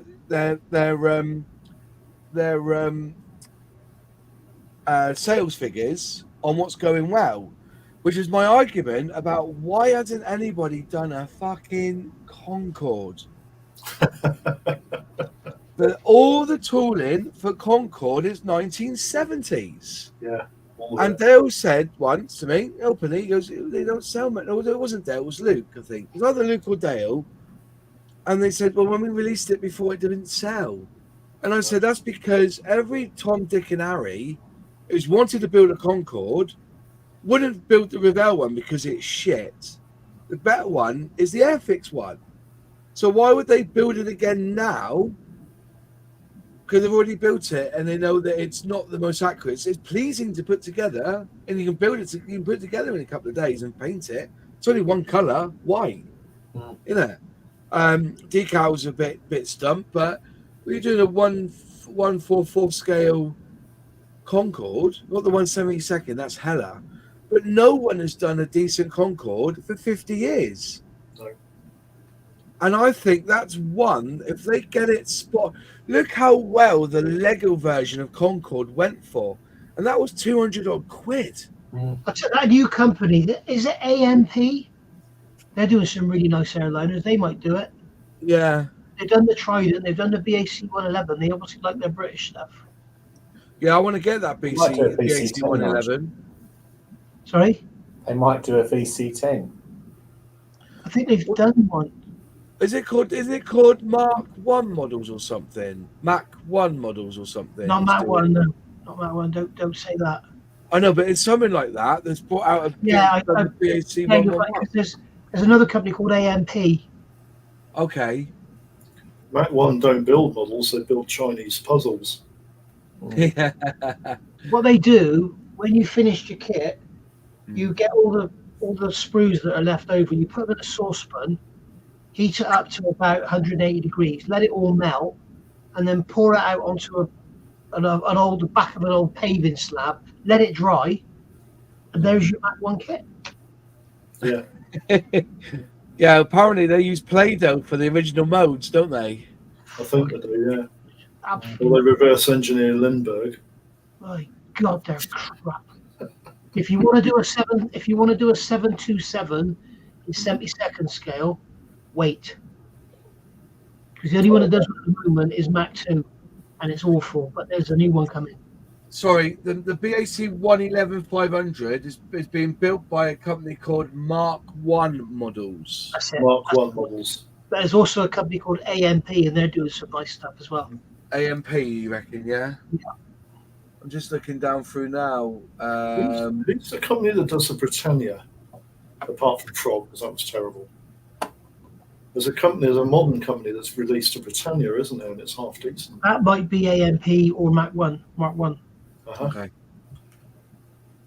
So yeah, they're bringing out the 111.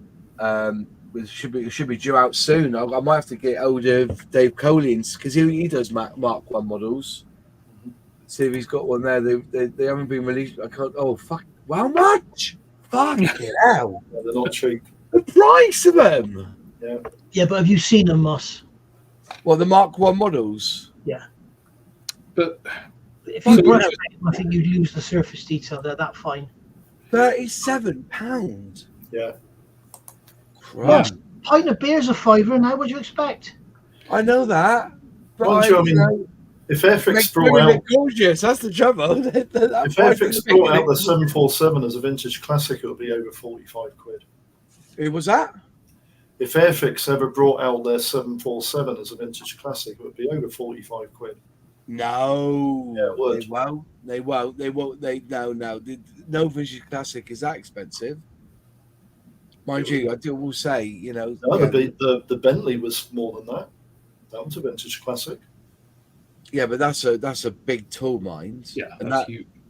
And that 747's in 144 scale. It's all right. It's that size. Going upstairs under the Sky Kings or Sky Wings. Yeah, so Sky King. But just to Lee Barrett's question on the whole consultation bit.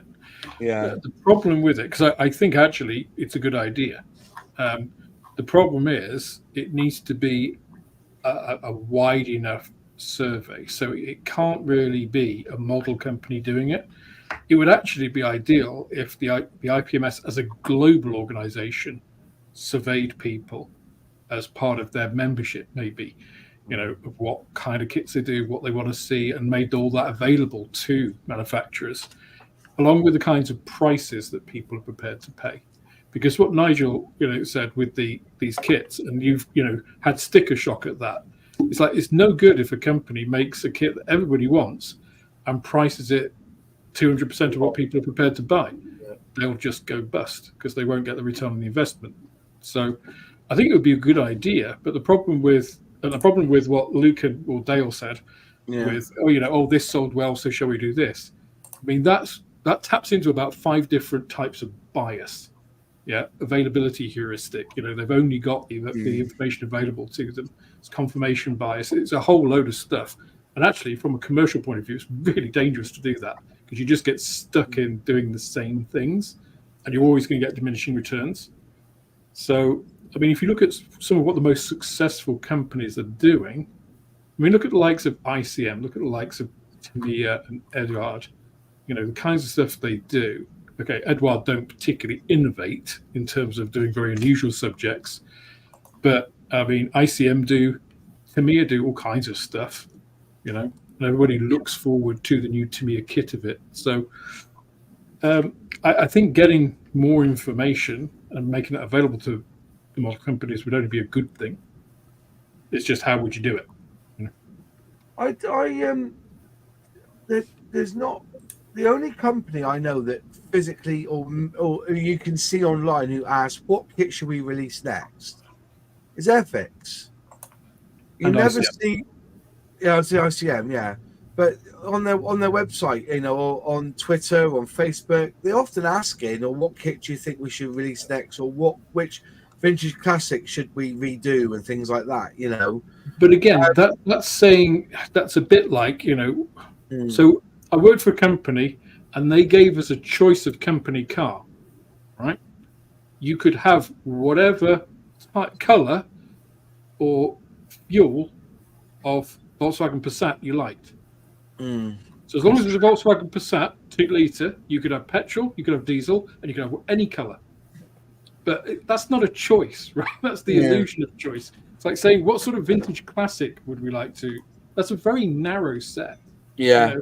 And they're asking Airfix fans. They're not trying to broaden their market. So, I would be interested to know how many ICM kits, how many kits ICM sold of that boat, that fishing boat that I built. I don't know of anyone else who has built that. And I'm being honest, I've looked around scale model shows for that boat. I would go to Germany, Moss, and ask that same question. I know that. I know. But what I'm getting at is that Airfix will do what the British will be more interested in. That's what I'm trying to get at. And so, but I think maybe it comes to a point where we think British subjects, we go to Airfix. German subjects, we go to Revell. ICM and what they do, we go for them. The boats and the drones and the figures and the Padre or the Chaplin's lorry, things like that. You'll go to ICM for. And Tamiya, if you want bloody good armor and bloody good cars, you go to Tamiya for them. Maybe that's where the market's heading. I don't know. It feels that way. Do you not? Anyone else agree with that? That it kind of feels that way. If you're going to build a tank, you go to Tamiya and buy a tank, or Mini Art if you really want. Yeah, but look at Tamiya's recent 48 scale aircraft releases. They've been phenomenal. That Tomcat, the F-35, and their cars too. I mean, but aren't they double the price of Airfix? No, no. They might be more expensive in the UK, sure. Yeah. They're cheaper in the US. So, perfect example, just to back up Alex sat there nodding, shaking his head. That Airfix 148 Buccaneer was about the same retail price as the Tamiya F-35. there is no comparison in those two kits. Hmm. That F-35 with the Buccaneer was overpriced. Yeah. I think Hunter was overpriced. But then you compare the Tamiya 148th Bowfighter to the Airfix 148th Blenheim. I would say the Blenheim is probably a better kit, but only because it's newer. And it's probably about the same price, I'm guessing. I don't think Tammy would do an Anson because I agree that, and I've said this. I think if it wasn't for that Spitfire, that 124 Spitfire, that Anson that came out was their best kit of the year last year. It's beautiful. I've bought James's. I got it here, so he hasn't got it anymore. Yeah, beautiful. And the Walrus. Yeah. By the way, I got the Sabre from Airfix this week, and the coin came. I think the coin is beautiful. I love the. I know people are going more than that's coin. really nice. Yeah. I actually thought the coin is stunning. Really, really nice coin to go with my collection. And they've got about 200 left, 170 left, I think it was. So the pre-orders went out this week, so everybody got their coin. I love these coins. I've got the range. I've got every single one of them now, and and people want to buy them off me. That's the thing. I think they're collectible. Yeah. I got two by mistake. I pre-ordered twice, like a divvy, and somebody asked me for one. He gave me 100 quid for the kit and the coin. I said to him, I don't want any money for it, but he insisted and put money into my PayPal account. I think those coins are going to be worth more than the kit they came in eventually. Do you think so? Yeah, I mean, that's really lovely. I mean, a lot of their other coins were quite bland, but they were embossed, but they're still nice. But that's really colourful. It's really nice. If they're still available now if you want to get one. And so, but once they're made, that's it. They don't really release them again. The coin is the coin. I think it's a good little add-on for them, to be honest. I got my first ever coin last week, boss. Did you really? What'd you get? The bloody 100th. The bloody 100th. The Edward 148th. Yeah. 17. You get a coin. I didn't realize you get a coin with that. Really? I got my first coin ever. I got a lovely Dambuster one here from the mint. Yeah. Coming through. That's quite a nice one. But yeah, that's why it's one of them. So it's hang on. For me, I got to be honest. Yeah. Why don't you forget the Concord and push to make a decent Barracuda? There's an issue with that. There's no Barracuda left. I can't find drawings for it. I've got no drawings left for it. Next thing you know, everybody's making a Blackburn in 135th. Or a Blackburn an A39. Yeah. Oh, I don't know. I'm trying to think. I can't remember what it's bloody called now. Is that the Mark 1 Buccaneer you're on about? I really wish some manufacturer, I mean, Thunder Model are doing it now. They would give us some airfield equipment in 30-second scale. Really wish they would do that. 30-second scale. Okay. Yeah, so that it goes with your aircraft models. They've done the aircraft. Both, so that's it. But they're in Have you seen the Airfix 70-second scale airfield equipment kits? Because they're really they nice. look terrible with a 30-second scale aircraft, John. Yeah, because they haven't got any. You have to put them far away. Yeah, far away, and these are bigger. Hold the little car there while you look at the airplane. Yeah. All right, question: does anybody really care about the Airfix collector's coins? Who's asked that? We're leave it coming up. Seriously, there must be those who really like. I like them. I wish I can't think what I've done in my box. I don't know. All of them. I've had a couple. I've given them away as Given well. the dust cart men, didn't you? I collect them. I think they're fantastic, and they're They not. wouldn't make me buy a kit. No. They look nice. They look nice, but they always sell out. These always sell out. There's only 500 made, and they always sell out. You tell me. I think if you got the full collection and put them in a nice display case somewhere in your house, I think they'd be interested in talking point. Yeah, Moss will go in on his Zimmer frame to Antiques Roadshow in about 20 years and have the collection of it there. Do you think Airfix will produce? I think it'd be one of those where where you get the people on Antiques Roadshow and they say, "Oh yes, well I think you could comfortably at auction get about £100 for these," and I was like, "Oh really? I thought it'd be worth more." No, I don't believe that. Where are my points? Do you think Airfix will produce a 24 scale Spitfire Mark 1 with a Zimmer frame for Mr. Hanna? They'd have to 3D print it. You'll have to print. Oh, he's gone. I was going to. It's not a coin actually. It's a lapel badge. Oh, it's a badge. Yeah, it's really nice. What's it like? Oh yeah, that's quite colourful as well, isn't it? Oh, it even comes in a little case. Yeah. In a box. Oh, Very cute. this is my case of Got his collection now. coins. Hang on, it's all falling over the place here. Hang on. I'm going to make Moss buy one of these kits. Yeah. There you go. My collection of Airfix coins, and I've got this at auction. I've got 1, 2, 5 trays worth. So 1, 2, 3, 4, 4, 8. So 12 in each. I could have up to 60 of these coins in this box. That's what I could have. So but let me tell you something that whether I should say it or not, but some of the model shops don't like the fact that Airfix give out a free coin with a model kit because it makes them want to go to the Airfix website to buy one. And I'm one of those. That is true. Yeah. So that's why Alex doesn't like them. I think Kit Kat Moss. I think Airfix having an online shop is shitty anyway, if they've got retailers. But and the coins. I mean, they do lots of stuff like that, and it's Hornby as a general thing. Rail people. I don't think these will really move the needle. That's a lovely one. That's the Operation Black Buck. But it has got the extra bit on the wing. It's the only one I've not given away, actually. Partially because I'm not quite sure where it is. Do you know why they've only put the front of the Vulcan on that badge? Because the wings are wrong. The errors on They didn't want to include that god awful wing pylon. I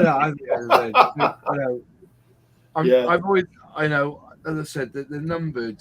I think the lowest one I've got here is 009, and it's that one there, which is the Operation Overlord 80th anniversary coin that they did. I think they look fantastic. What did that come with, Moss? That was be able to buy that one if you're an Airfix Club member. Has it got Airfix Club on the back? Oh, that's the one you got with the Airfix Club because that one's different. These got Airfix on the back. If you're an Airfix Club member, you would buy. This is for the Gloucester Meteor, limited edition Gloucester Meteor one, and on the back of that one's got Airfix Club. Right, I've got it. So that was an Airfix Club special. That was Buccaneer. The Mark 8 Spit, I think that's really nice. It's got that olive drab green on the front. Come on, focus, you bastard. Why does it take so long to focus his bloody camera? But that one came with the Spitfire Mark 8. Yeah. And that's got the Grey Nurse, the Grey Nurse thing on it. And then you had the Operation Chastise with the Lancaster Bombers. That's that one there. Yeah. So I think they're really nice. That's the Buccaneer one, and even the Fox is embossed on that one. The Fox is actually embossed on top. So that's nice. I think they're really, really nice coins. I don't think I don't think you could shake your dick at them or anything. I think they're really good coins. They don't look like a tacky piece of tin either, do they? They look quite. No, they're quality. This one here is the D-Day one. Yeah. Which came with that's an Airfix Club one as well. That came Airfix Club as well.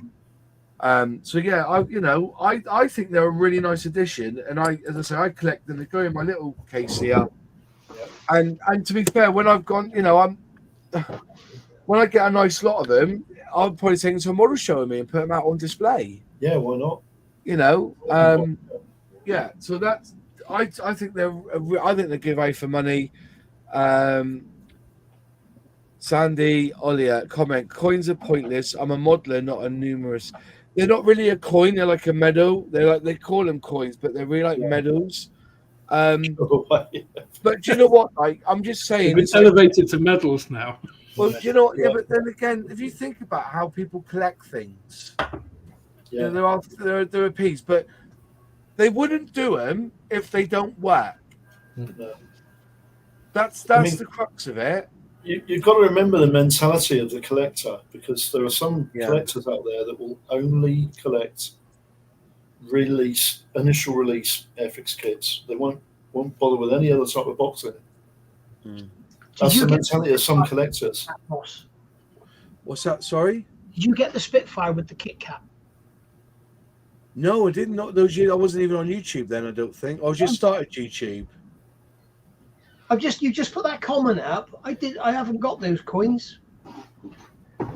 Aaron, I don't remember seeing any coins with mine.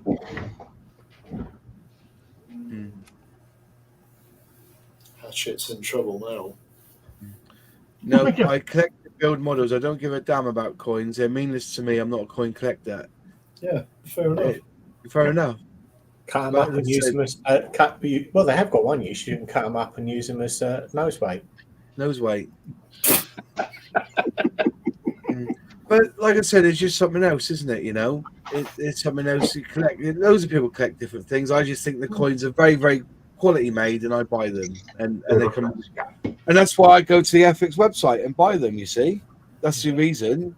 I get it cheaper from Hanets or Jadlam or Alex, I guess, but I go to the website and That is why they do it, not for the coins themselves. It drives the sales and the profits up through the website sales. Yeah, but the coin collector boxings, are they more money than the ordinary boxings? Their value will go up. When you initially buy them, John, I don't know. Yeah, that's a good shout, because I've got loads of them as well. Yeah, Monogram used to have patches. Yeah. I had iron-on pictures. Yeah, they had the Century series, didn't they? Yeah, I've got them on my. If you can see me when I get my Airfix bag on, I've got all sorts of patches on mine. Yeah. As I said, people, basically. Oh, I'm sorry. I'll be there as well, mate. I can't wait to see that tonight. That'll be a good little test. That. No, as I said, I don't think it's a bad thing. It's just something a little bit different. Look at the amount of people that bought the ambulance, and it came with an Airfix pint glass. That's another thing that they did. Yeah. Who got one of them? The Airfix pint glass. James has got one. I've got 3. Well, I got one with the kit. Dale sent us one with T-shirts. Didn't they? You know, and how many people have got these from Airfix now? The old Airfix flight patch. Stroke coaster. Yeah, stroke coaster. Yeah. I think I sent. Have you got? Did I send you that one, John? Yeah. I sent John Alex one as well, because I've got loads of these. Along with a few other. You sent a few other patches as well, which. But Moss, I'd like you to compare these two and see which one you think is better. Oh, the Airfix one is much better. It's more colourful. Oh yeah, the Airfix. It's all red. That is nice. That though. That 2012 one. That's got a B52 on it, Moss. There is no comparison. Yeah. Okay. Yeah. Yeah. I mean, some people sell them on eBay, which isn't a bad shout, considering you're not really paying for them. You're not. You know, Harry's got one of them as well. Airfix bought out a new Halifax, coin or no coin, I would still buy it. So just as it catches on my commercial brain, I'm afraid. Yeah. What PS4 is great has said is not true. Right? You are paying for them. You are absolutely paying for them, because as Moss said, you buy from somewhere else, you get it cheaper. The kit, right? So the £2 that you're not saving on that, direct profit to Airfix, it's a marketing. That's what they're doing. It's marketing. So it is paid for. No business does anything for free. I like that, Nige. That's a nice one. That's Air National Guard KC-135s. Yeah. But all I'm saying, that's what I'm saying is that it could be marketing, but everyone's a gift of whether it's you say that right, Alex. That you're still paying for it. That's like saying you join Amazon Prime because you're going to get it next day, and postage is free because you don't pay extra on postage, but you are paying for postage. It's all marketing, I guess. Absolutely. But is that a bad thing? Is it really such a bad thing? The difference is, Moss, if you go direct to Airfix and buy that kit, you give them $49.99. Yeah. If you go to Alex and buy that kit, they've had to give it to Alex for 30 quid or whatever it is. Mm. Yeah. So having you go directly to them, they're getting the retail price directly in their pockets. Whereas when they send it out to their sellers, retailers, distributors, they have to sell it at their cost price, which is going to be somewhere between 50 and 70% of the price you pay. Yeah. So that's why I don't understand why they don't do. I mean, this is why I didn't understand with Pocker, with Hornby, with the Porsche. Yeah. They let Jadlam have the first lot. They gave them 10% off. So why are you going to go and buy one off of Pocker? And as it turned out, people who bought them off of Pocker got them before the people that got them off Hornby. So it's that old chestnut again. Yeah, that's it's the Hornby business. Yes, it's not great. They just need to pick. Do they want to be direct or do they want to be through distribution? Because if they carry on the way they're going to destroy the distribution network by proxy, and then they'll have to go direct. And I don't think that's going to be great for them. It's not a great business model. If they choose it, then at least they can gear up for that. But I don't think that's what they're doing. Spectrum 4E4 says, let's be honest here, the coins are a waste of time to most people. However, Airfix could release a turd in a box and Mods would fanboy over it. So his opinion is invalid. Oh, that's a bit harsh. That is a bit harsh. Although I will say, Moss, if you said today, I won't buy these, I don't think it's a good idea. I'm not sure how long the promotion would last. If Moss won't buy it, no fucker's going to. Well, the thing is, I don't know. It's I collect everything Airfix, so but I don't worry about my opinion. I'm just saying the fact is that they have 500 coins and they sell out every single time, so somebody's buying them. Yeah, but that's the first 500 kits coming, isn't it? Yeah. So as long as they drive 500 sales to their website, they'll sell out. Yeah. Inverted commas, sell out. I really do think that what they should do, Hornby, with all their products, if they're going to sell direct, there needs to be a reason to go and buy direct. Like with that Porsche, you could have got it mid-September, but anywhere else you'd have had to wait till October. I don't see the point in going and buying direct from a company when I can get it from somewhere else cheaper, faster. Yeah. Don't see it, and I think somebody need to look at. There's actually a video going around at the moment. Have you seen it on YouTube about Hornby really in the shit? Have you seen it? No, you have to tell me that one. I've not seen that. Yeah, I watched it last night. I couldn't believe it. They're millions of pounds in debt. Millions. Way beyond. But they've spent millions on buying other companies and investing on their online sales platform. But yeah, they've just had another. Are we talking about Hornby or are we talking about just Airfix? We're talking about no. Hornby is Airfix. You can't. I understand that, but Hornby, one of the second. Different departments of a company can actually be in profit when the whole company's in debt. They're talking about the whole company, right? Because that's what happened to Airfix in 1981. Airfix were making shitloads of money, but General Mills were going broke. Yeah, so sell a whole lot off. I'll send you the link, Moss. Yeah, that'd be interesting. It's like a financial guy that's done the video.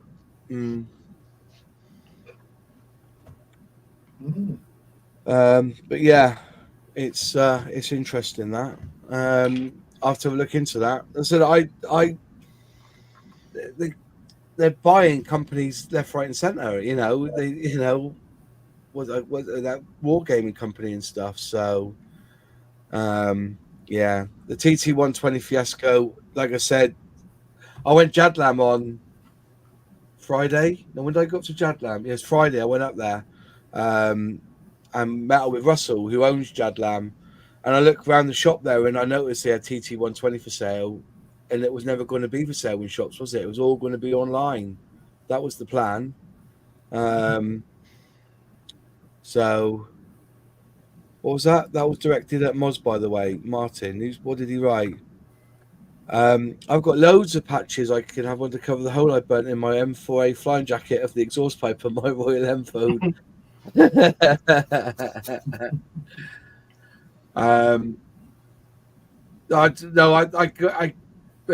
Patch wise, I've got a few lying around. I got them from kits, from Revel kits and monogram kits. But yeah, I do like the patches. I paid somebody to put them all on my bag for me. So But have you got them from NASA, Moz? No, I haven't got them from NASA. Like this lot. From NASA. For the Apollo map. They are. Yeah. You got those in the gift shop on the way out from the museum. And my sister got them for me when she went to the gift shop in at Kennedy. Hornby is 57 million in debt, but their investors are supporting them. The problem is they have too much inventory. Well, would you eventually get rid of it, don't you? Inventory, I guess. Yeah. Do you know what the best way to get rid of inventory is? Put You coin have a with really it. well-developed distribution network that can buy it from you. Unfortunately, they've pissed them all off. So, Is Revell better, is it, then, Alex, distribution-wise? it has been up until very recently. Yes, because they've changed. Because They've you can't changed, buy yeah. Revell on their No, website not anymore. Revell. Well, it's funny actually because I had a chat with Luke recently after I did my repairing Revel video, which both my rep and Luke saw, and they were kind of directing it to other people. They've changed all their warehousing and stuff, and I was missing, so I ordered like several of these, and the Jaguar, the 1/35th scale rocket Jagdpanzer. Yeah. And they didn't turn up. I got in touch with them. Where the hell are these? Oh, well, there's like you haven't got over the threshold for free shipping. It's like I pre-ordered these months and months and months ago, and it's like I was over that threshold. The thing is, the Jaguar was out of stock. It's like, well, how can it be out of stock? Does that mean you've sold them all and not fulfilled pre-orders for retailers? That's insane. So yeah, they've got their own issues. Incredible. Yeah, but they're not the only company that do that, are they? I've had that with a retailer here. I can't remember who it was. You spend £100, you get free delivery. Yeah. But they decided because the other item wasn't in stock, they'd send the other item. They charged me postage. Mm-hmm. No, you've decided to send it to me. I'm not paying the postage. You can piss off. Yeah, you can't do it retrospectively. No. Yeah. That's it. It would be a real shame if they went under.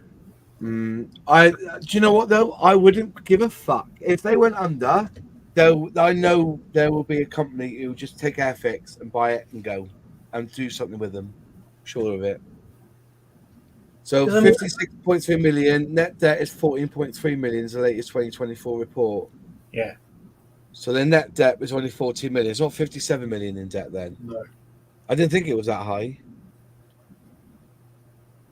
But 6.3 is turnover. But they spent millions. Yeah. They spent millions on buying into a company. And it's difficult. I think it's something like over the last so many years they've lost £57 million. They're currently 14 million in the red, or they've just had to have a bailout or something. I have to watch the video. I remember 57 being mentioned. No, not being funny. The bailout was 8 years ago. Was ages ago, beginning of the year. No, they've just had I don't know how old the video was, but it was a recent bailout. It wasn't like 2012 or something. Did you put the link in the private chat, Nigel? If I could find the video, yeah. Yeah. Yeah, but it was like 2 days ago. I think Don't send us your YouTube or internet history. That could be disturbing. Yeah. It'll be Lancaster bombers and people burning their hatchet ones. We'll find his Limburg account. I can assure you, I do not believe that is true. That they will just buy the modes. The brand Airfix is got value in itself. I can't believe any. Look at Hella, for instance. You know, there's so much history with that brand, Hella.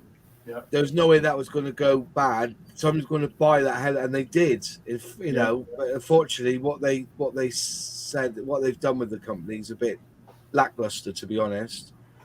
But I don't think, you know, I know for a fact there's a few I know for a fact I've heard on the grapevine there's certain people who, if Airfix ever went up for sale or something ever happened to Hornby, there will always be Airfix. Yeah. I think you know, yeah. And remember, there's a lot of, what can I say, legacy tooling that's out there as well. Like, for instance, all that 148 Operation Afghanistan, you know, Herrick stuff, never been released again. But I know there's so many people who want it, like the Coty Super Cat. There was a challenge. There was a Land Rover in it, wasn't there? 148 Land Rover, Snatch Land Rover. Wasn't there a Challenger tank in that range in 148? No, I don't think so. You sure? They had quad bikes, didn't they? Yeah, I've done them. I found the seat after. Yeah, cool. Didn't they do a diorama set with a Lynx helicopter, an AH Mark 7 helicopter, with some ground support vehicles and troops? I'm sure that was Operation Herrick. Yeah, they did the Lynx, didn't they? Yeah, the Lynx AH Mark 7. So there's all that going on as well. So, you know, there's so much legacy there. I think yeah. Oh, the Merlin was part of that. So the one who built it all was Luke. Luke put it up. But so I've got the Super Cat code. I've got the code here, and I've also got the other one. The other vehicle that they did in that range somewhere in my stash. Yeah, but as I said, there's I'd like to see that get released again. Airfix chucked out how many modes when they first went down the pan? Come on, it's like boxers getting old. Did really? I don't remember them chucking any molds out the pan. No, I don't either. Hella has still got a lot of Airfix modes. Yeah, allegedly. I know they lost a mold, the SS France. They lost it in the English Channel, sending everything over to France, didn't they? But some of it went missing. I don't remember them ever canning any molds. They didn't start doing that until Hornby started getting hold of them. Yeah. No, that was the last company that had Hornby. They were scrapping molds. McGuire and Hornby molds. I reckon they were hoying molds out in 2012, weren't they? I think a lot of the Hornby modes disappeared. I know what the Poker modes got when the Poker stuff, because they destroyed all that tooling for £6,000. Yeah. That's all they got for scrap for all that tooling for all the old Poker stuff, and some of it's crap anyway, allegedly. So, but yeah, they lost a lot of stuff. Anyway, it's 10 o'clock. So a question. Any news on the next Outlaw Paint due date? It's on the boat. It's in Singapore, 30 days hence. So hopefully we'll get it for like end of October is what they're telling me now.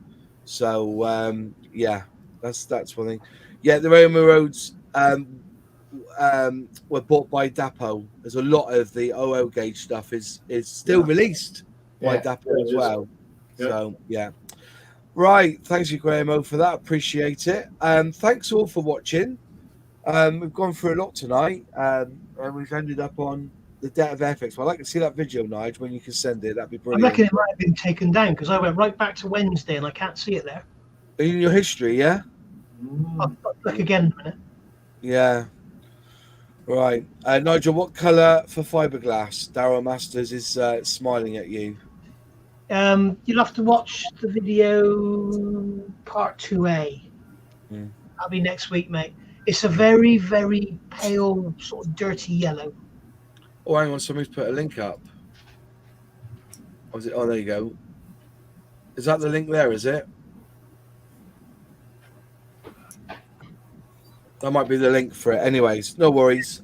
Thanks all for watching, and we'll see you again next Monday. Have a good one, and I'll see you soon. Take care, all. Cheers, and bye. Bye. Bye.